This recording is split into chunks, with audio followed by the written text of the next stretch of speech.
Biotechnology. Biotechnology के बारे में हम पढ़ेंगे।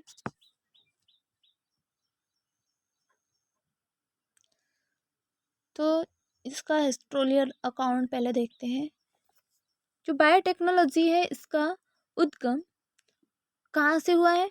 ये प्राचीन समय में जो डेयरी प्रोडक्ट्स हैं जैसे कि चीज़, दही इत्यादि के निर्माण से हुआ है, यानी कि इत्यादि के निर्माण में हुआ है।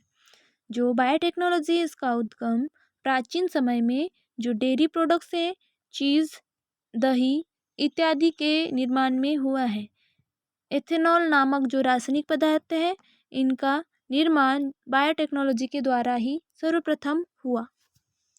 जो 20वीं शताब्दी है उसमें डिस्टिलाइजेशंस के अलावा अन्य महत्वपूर्ण शोध कार्य नहीं हो सके हैं। सबसे पहले जो प्रथम विश्व युद्ध था उसमें वसा जो तेल थे, वसीय तेल के इनकी कमी हो जाने के कारण ग्रिसलोर के उत्पादन के लिए सर्वप्रथम एक जर्मन साइंटिस्ट थे। इनने बायोटेक्नोलॉजी मेथड के द्वारा ईस्ट से ग्रिसलोर का जैविक प्रोडक्शन किया, जो विभिन्न प्रकार के विस्फोटक यानी कि एक्सप्लोसिव पदार्थों के निर्माण में प्रयोग किया गया। फिर कहा गया कि जो आवश्यकता ही आविष्कार की जननी होती है, ऐसा उस समय कहा गया। फिर जो साइट्रिक एसिड है की खोज के लिए लागू किए गए। विश्व युद्ध के दौरान जो विश्व युद्ध है उसके पश्चात जो सिट्रिक एसिड है इनके मूल्यों में अनावश्यक वृद्धि हो जाने के कारण वैज्ञानिकों ने जो एस्परजिलस नाइजर है इसके कवक द्वारा साइट्रिक अम्ल को बायोटेक्नोलॉजी की प्रोसेस द्वारा बनाने के लिए महत्वपूर्ण कार्य किए गए।